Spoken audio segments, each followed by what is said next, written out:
Aloha and welcome, ladies and gentlemen, to the Got Your Six podcast. This six-question podcast brings together high performers to share their methods, strategies, and ideas, delivered in an informative and, most importantly, actionable way that'll help you lead yourself and those around you from the battlefield to the boardroom. Coming to you every episode, I'm your host, Tony Nash. And into the breach. Nothing mentioned on this podcast is an endorsement or opinion of the Department of Defense. I got your six, we got your back. Got your six, we got your back. Got your six, we got your back. I got your six. Sixers, what an unbelievable treat we have today. I thought long and hard about how to do the opening intro for our guests, and we could go about accolades, different titles that he's held. But what I find interesting is that he's the only active duty service member to throw out the opening pitch and do the coin flip at the Super Bowl. General Dave, retired Petraeus, thank you so much for being on the Got Your Six podcast. Really appreciate you having me. Great to be with you. Thanks. Sir, I'll tell you, throwing out a pitch in a World Series game, that's pressure. I was going to say, so what was that like? You What can't were you throw it saying in the to dirt. yourself? We trained for that. You have to train. Yeah. So I was in Washington at the time. The game was going to be down in Tampa, actually St. Petersburg, where the Tampa Bay Rays play. Indoor stadium, so lots of noise in it when they come on their feet. Yeah. But we opened up the Washington Nationals field. They accommodated us, and I got to pitch off the mound because I was determined not to pitch from the grass or something. You got to pitch from the mound, but to do it in I was in my Class A uniform. I thought I should do that, with decorations and so forth, because all the behind you are going to be all these soldiers, sailors, airmen, Marines, and their Class A holding the flags of the 50 states. But you have a different throwing motion because you can't bend your elbow quite the way you can with, the old green Army uniform. So I had to make sure I could throw with that kind of motion. I was a pitcher back in my youth, and so it came back reasonably quickly. But I'll tell you, my heart was moving a bit when I went to the mound, held the ball up, turned around, and the entire audience came to their feet to do that pitch. It was wonderful. That's awesome. And then do you think like the boys back home in Cornwall were like, look at Peaches out there throwing out the opening pitch? Yeah, this has all been astonishing to them from very early on. Well, and that's interesting too, because you grew up pretty much more or less like in the shadow of West Point, but it wasn't always something you wanted to do. I know your father was a merchant marine captain, your mom is a librarian, and then kind of getting to that point, I think maybe your dad wanted you to go to Annapolis. Is that right? Yeah, I think we'd spent a lot of time in the water together. I had my own sailboat at, the age of 12 or 13 or something like that. And we had the family sailboat. And obviously he had a passion for the sea. He was Dutch. He went to the Dutch Merchant Marine Academy equivalent. It was at sea during World War II. When the Nazis overran Holland, they couldn't go home. So they went to the Brooklyn Navy Yard, signed on with the U.S. Merchant Marine, had a very long war for them, that had the highest per capita loss rate, actually, because of the way the U-boats and battleships were sinking the merchant fleet in particular, because they didn't have much self-defense. He survived a Murmansk run in which nearly half of the convoy was sunk. So he had a lot of passion for sailing, for the ocean, and all the rest of that, even though he had actually retired at a point around where I showed up on the scene. And so I think he much would have prefer that I go there. But again, growing up 7 miles from West Point, half of my newspaper route customers were either West Point graduates or serving West Point officers or on the staff and faculty at West Point. And, we do a lot, I think, in life because we want to be like Mike, like someone we admire. And, I admired West Point cadets and wanted to be like them. And so it was a little bit natural, I think, at that point in time. Even our high school soccer coach had actually coached the West Point team when he was a commissioned officer, actually, I think during the war years, to the national championship. And then he was retired colonel, and Cornwall just wanted to do something. So for $1 a year, he coached the high school soccer team, and we won the championship our senior year. And that's not your first run-in with someone in your life that's really kind of gone on. When you were in the 101st, if I remember correctly, you took a bullet literally to the chest, and left to right. Through the chest. Yeah, left to right, you wouldn't be here today. But your surgeon was Bill First, who ended up being the senior majority leader later on in life. Yeah, it was very helpful, actually. Obviously, we didn't know that at the time, and Right. later I used to jokingly say that I was dying to meet Bill Frist. But it was wonderful because, first of all, he was from Tennessee, Fort Campbell, Kentucky. As you know, you're serving there is actually more in Tennessee than it is in Kentucky. The post But office. because it has it ties to two states. So we had Senator McConnell, now the minority leader, who was in Kentucky, and you had Senator Frist, who was at that time was the majority leader from Tennessee. And it was actually quite helpful because early on in Iraq, after the invasion and after we were air assaulted up to Mosul and had things going quite well, we really needed some supplemental funding to solidify the gains in security that we had achieved by showing the Iraqi citizens that their life would be better if they supported us and their new government than supporting the insurgents who were trying to make life difficult for us and the new government. And the way you did that was by carrying out a variety of different sort of infrastructure projects, training host nation security forces, stimulating economic growth, repairing damage done through the fighting, and all the rest of this. And Senator Frist came out. He made a point to visit us. He asked what I needed, and I said, we need money. Money's ammunition at this point in time. So is ammunition, by the way, if you're in a real fight. You don't throw dollars at them. But that's what we need, and that brought about the Commander's Emergency Reconstruction Program that turned out to be so important for us during the height of those war years. Yeah, and that was incredibly vital. Yes. Looking at, because you're dealing with invisible infrastructure at that point, not like what we know now as like cell phones, but you're trying to build this network of people and connective nodes to bring, like, essentially sway everybody away from the insurgency, because that was hard. Plenty of physical infrastructure too. Again, Absolutely. we had to repair these roads that had been completely damaged, the bridges that had been dropped, the airfields that had been cratered, the schools that had been damaged, restore the medical. Again, it was comprehensive. We ended up doing, I think it was literally 5,500 small projects during the course of our time in Mosul during that first year in Iraq. And it really paid off. We had a very good situation there for much, much longer than did other units throughout Iraq. There were a number of other reasons for that as well. We were the only ones allowed to carry out a reconciliation process with the former Baathists. A terrible decision to, first of all, fire the military without telling them what their future was, which created hundreds of thousands of Iraqi men who were trained, and most of them had taken their weapons home with them when the forces collapsed in the end. And now their only incentive was to oppose the new Iraq rather than to support it. And then the second decision to conduct de-Baathification, in other words, to throw everyone who had been part of Saddam's party out of government employment, which is the only employment in a country like that kind of economy, even though many of them were at a very low level, and they were basically bureaucrats. I mean, there were 110 tenured professors in Mosul University of nearly 30,000 students that were trying to rebuild and repair because it had been suffered terrible damage from the war and then subsequent looting. But again, now we've just lost the 110 top people who had gone to Western universities and were quite secular, and we really needed them. And so we had the opportunity. I was given the opportunity by the Coalition Provisional Authority Ambassador Bremer to do a test of reconciliation, which we did with probably somewhere between 8,000 and 10,000 citizens, which was very, very significant, and it kept the peace there much longer than in anywhere else in Iraq.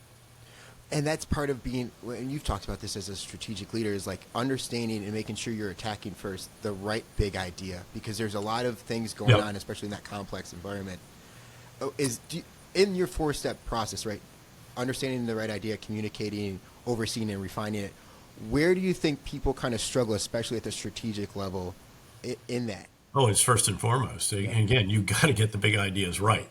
So the tasks of a strategic leader in particular, but it's all other leaders as well. It's just that the other leaders are conducting the first task of getting the big ideas right, the strategy, within the constraints established by the strategic leader, who is getting the overarching strategy and big ideas right, hopefully. By the way, if you don't get them right, everything else builds on it. It doesn't matter how inspirational, energetic, determined, motivational and skilled a leader you are, if you don't get the big ideas right, you're building on a shaky foundation with all else that you do. So first and foremost, you got to get the big ideas right. Second, you have to communicate them effectively throughout the breadth and depth of the organization and to all the others that should be concerned about that, stakeholders and host nation and coalition countries and everything else, to take the case of, say, the surge in Iraq.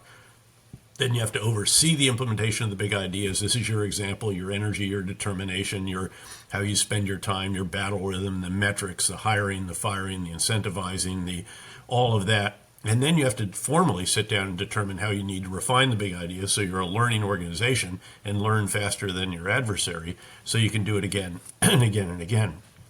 But getting the big ideas right is crucial. And frankly, we didn't have the big ideas right at some critical junctures, including when we began the surge. We had to reverse the big ideas by 180 degrees. We had been pulling our forces out of the population areas, out of the neighborhoods, consolidating on big bases, handing off to the Iraqis, and the violence had gotten worse and worse and worse throughout 2006 for a variety of different reasons, including most significantly the bombing of a sacred Shia shrine in a Sunni majority area in Samarra.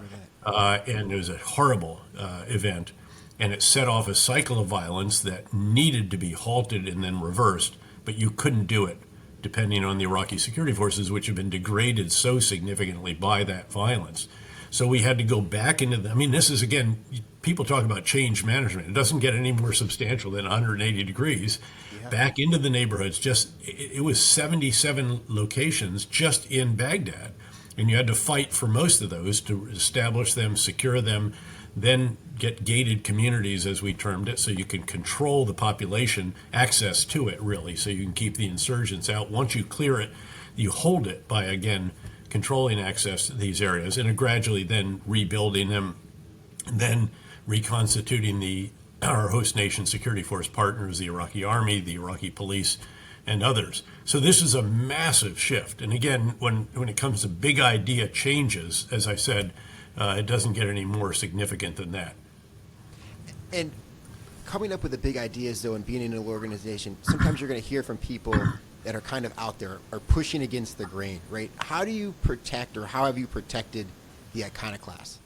Well, you engage with them. You want them part of the process. Again, when you're developing the big ideas or refining them, you want everybody to be part of the process. You want everybody to be inside the tent, if you will, metaphorically speaking, because we know what they do if they're outside the tent to those who are inside. And so you want to have an open, transparent, inclusive, and generally iterative process. I've never been one who, sits under the right tree and gets hit on the head by Newton's apple fully formed.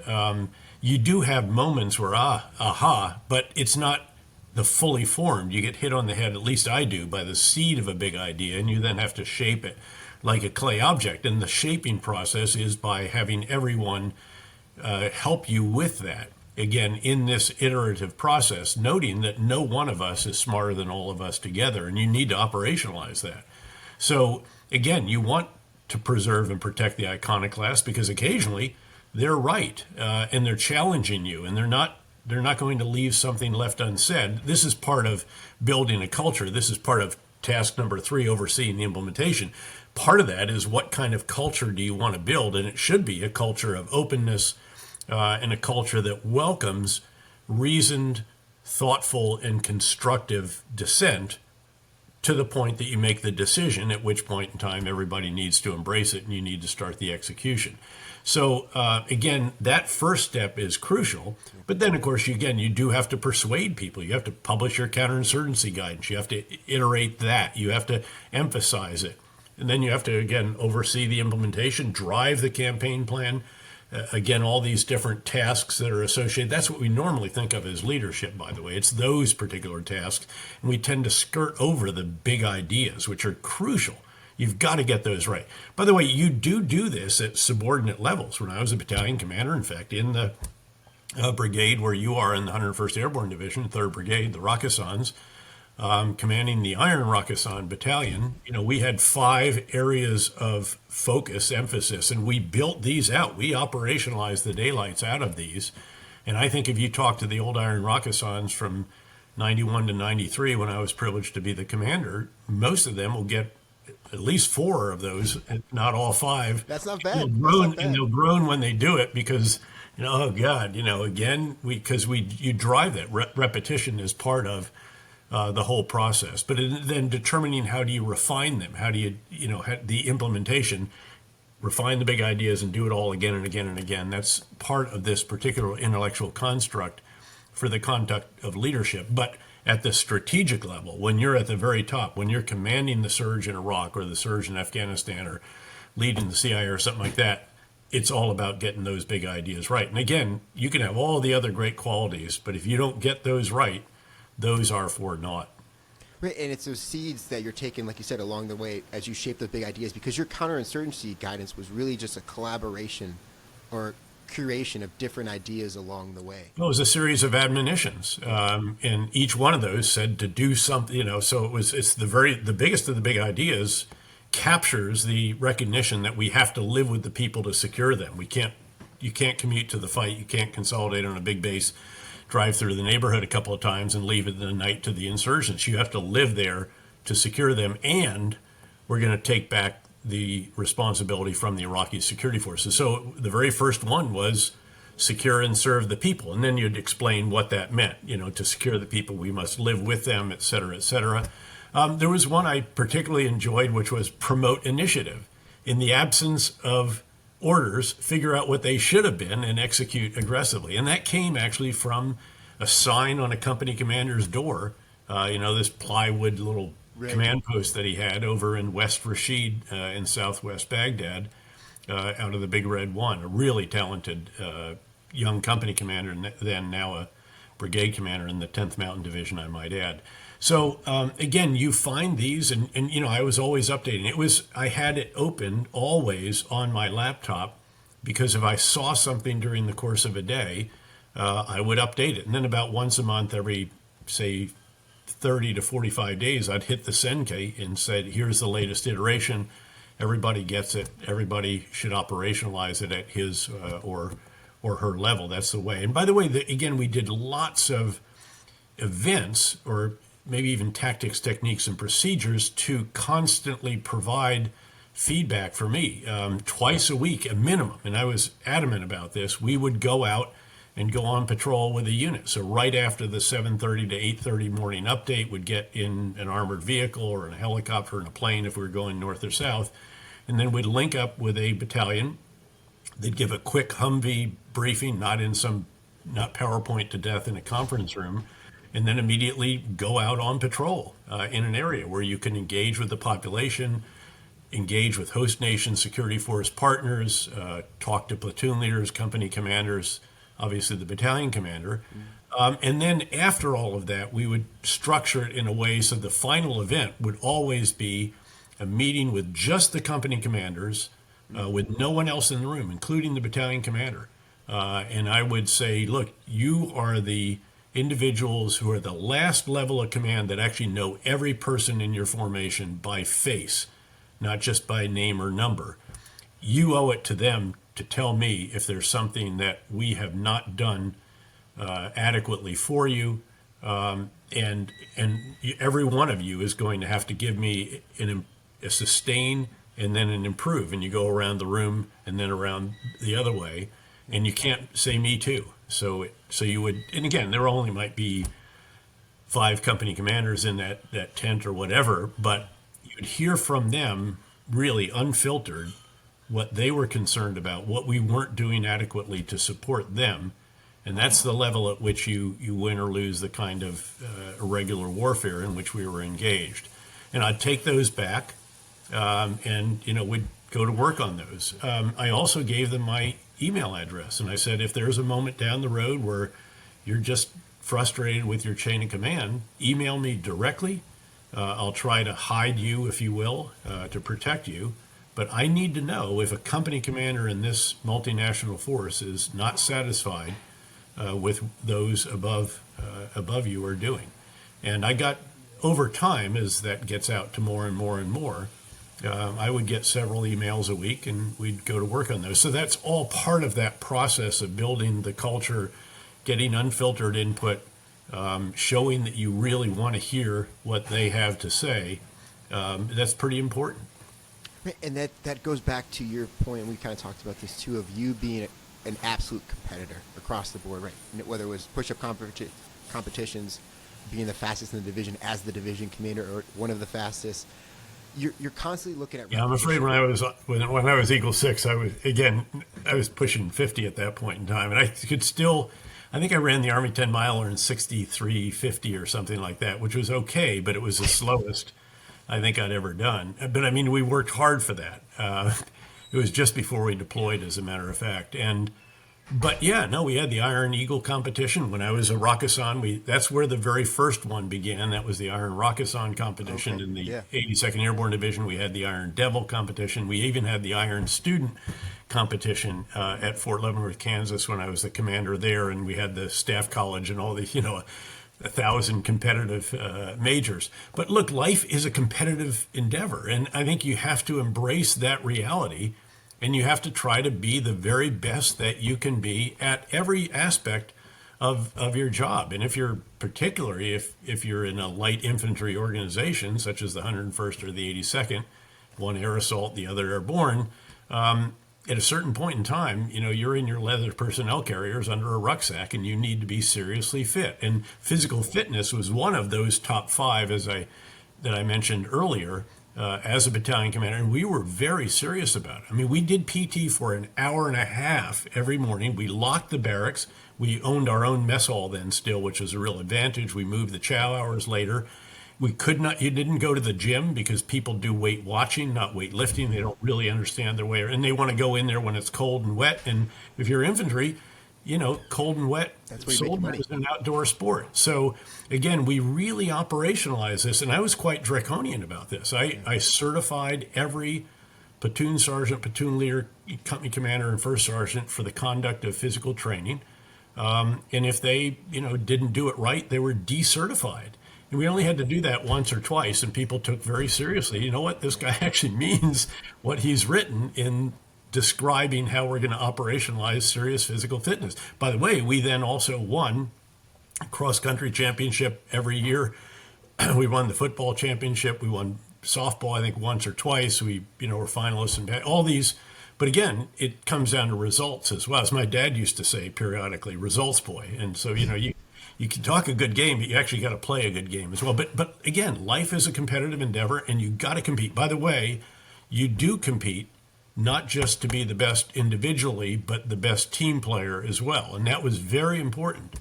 And when we had, for example, we had our own pre-ranger course as a battalion. Think about that. And it was phenomenal. So we had more enlisted rangers in the 2 years that I was there than any other brigade in the 101st Airborne Division. And actually, I think any other brigade outside of the Ranger Regiment, or any other battalion outside the Ranger Regiment. So we had 3 times the number of enlisted and non-commissioned officer graduates during that 2-year period. Is because we had but then, the brigade commander said, hey, Rakkasan 6 said, how about running it for the whole brigade? You bet, sure. Give me some additional instructors from the other battalions, and we'll be happy to be your executive agent, and we'll help the whole organization lift up. And eventually, actually, then I became the Division G3, and we made it for the whole division. But again, as I said, you got to compete to be the best team. But when I was Eagle 6, the commander of the 101st Airborne Division during the fight to Baghdad, we realized that, we'd love to have, our next rendezvous with destiny be to air assault onto Baghdad International Airport.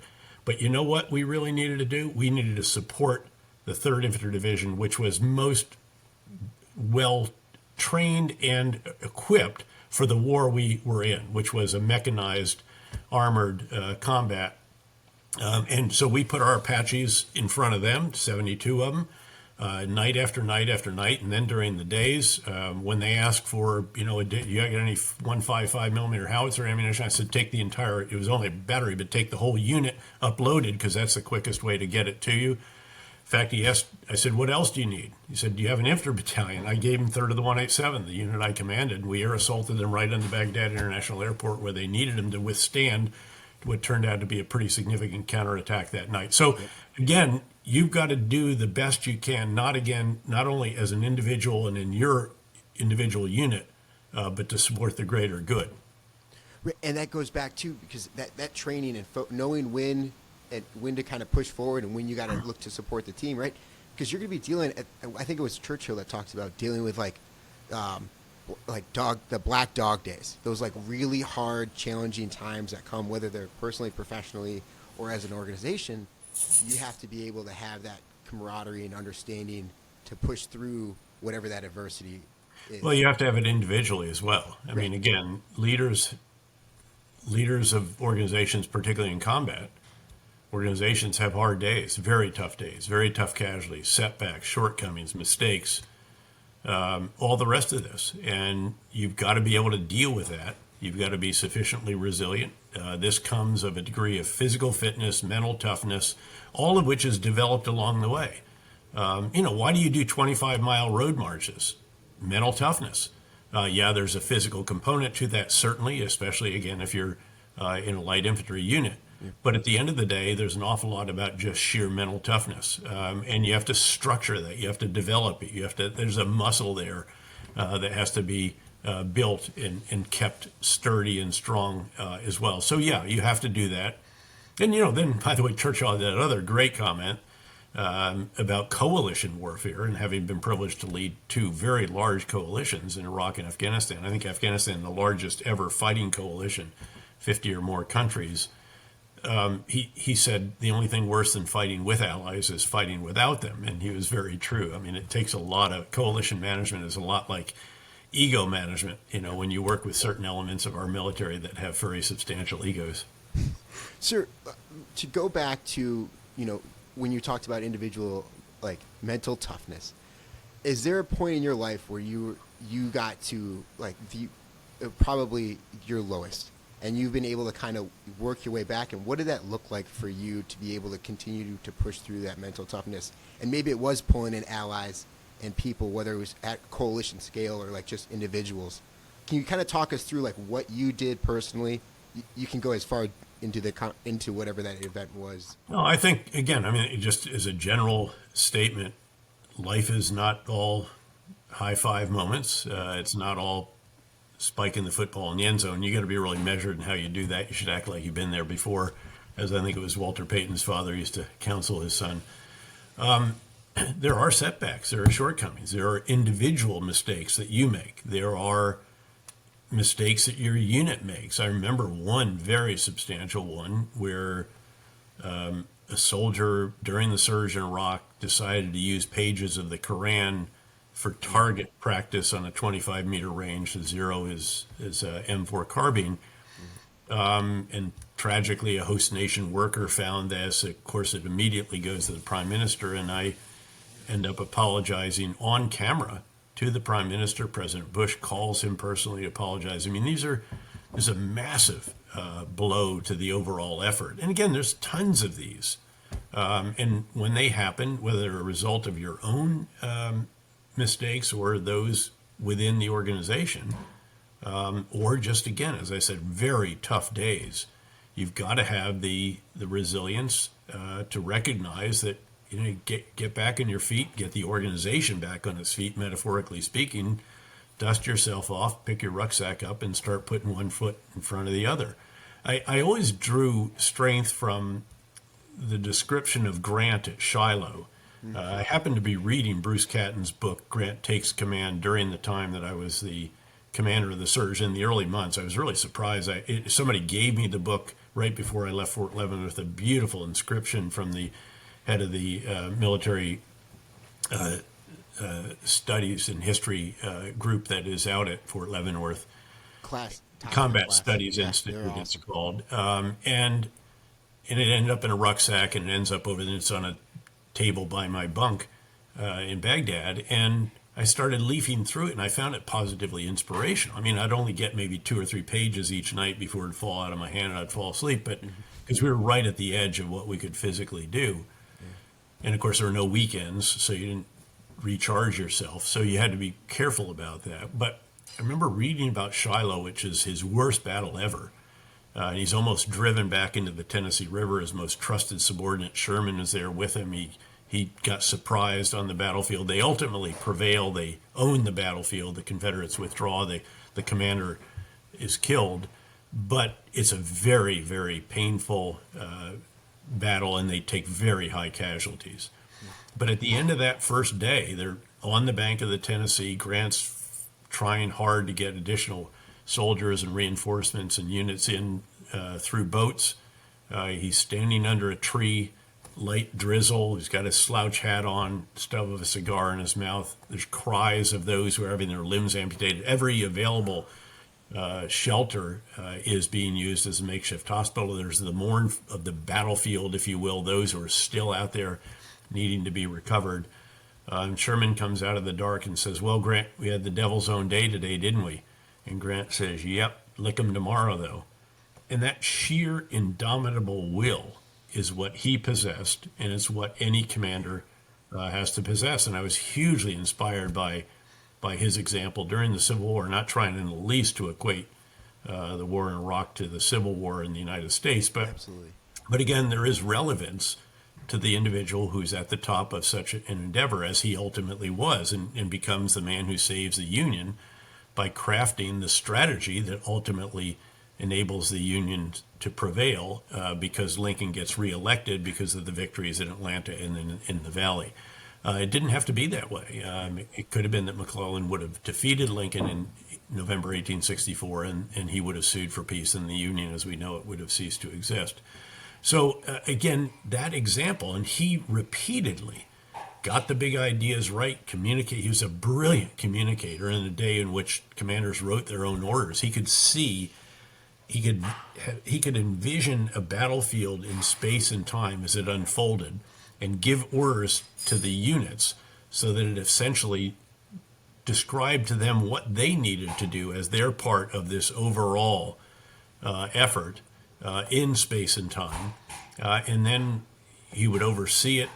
Tremendous example, imperturbable, courageous, great horseman as well, and then determine how to refine it and do it again and again and again. So he was really a great strategic leader. In fact, he's really the only U.S. Army commander to be brilliant in combat at the tactical level. That's the land between the lakes battles that are near Fort Campbell, in fact. Yep. Then, in particular, at the operational level, Vicksburg, but also the battle above the clouds and so forth, Chattanooga, and then at the strategic level when he's the commander of all Union forces and designs for the first time a true comprehensive strategy for the war, and ultimately oversees the implementation of it to success.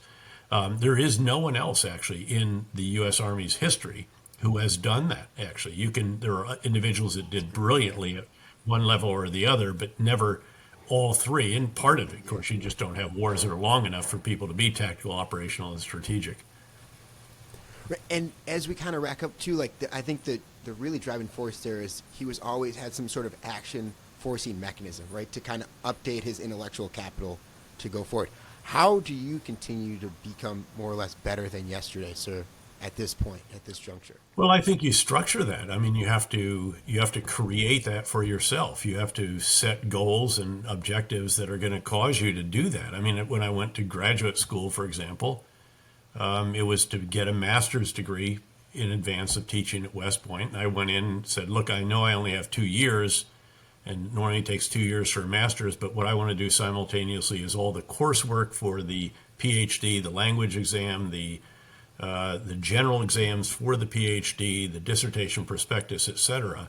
And they said, you just can't be done. No one's done that. So I got the rule book out and figured out how to do that. It turned what would have been a wonderful experience into a miserable 2 years, but it was really, really worth doing. So you do that. You force yourself. You say, I'm going to run a marathon and I'm going to break 3 hours or 250 or what have you. And, you curse yourself for that. Why did I ever do this while you're training for it? But, again, when you go through the tape and, I think my fastest was 250-50, but, you feel pretty good about that. But you wouldn't have done that if you didn't, in a sense, create that action forcing mechanism for yourself. And, I teach now, it's at Yale, but I've held 4 or 5 different teaching positions over the years at different great universities.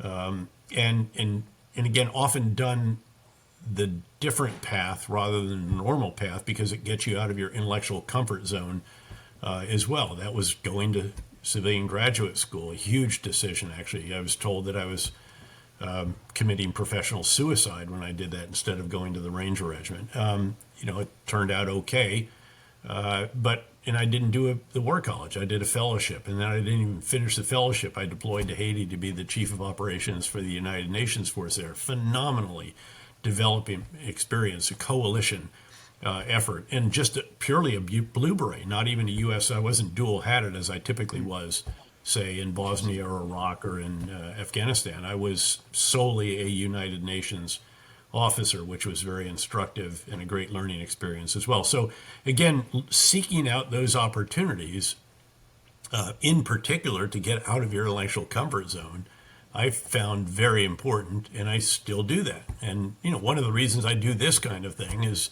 that it causes you to reflect, to think, to solidify your thinking. And I'll give you, by the way, remind me to give you the link to we did a website. Well, I was a fellow at Harvard for 6 years after leaving government, while at KKR, obviously, it was very much a part-time thing.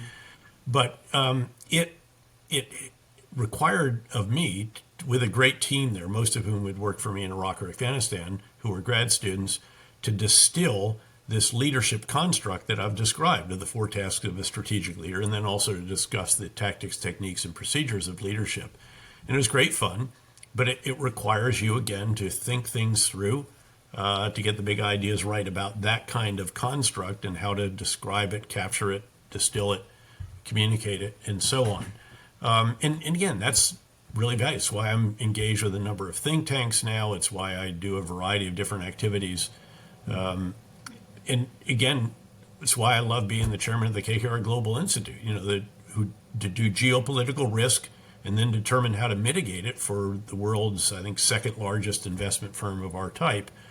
KKR is just a very intellectually stimulating endeavor and truly enjoyable. It also requires a lot of travel. Again, you got to force yourself to do that.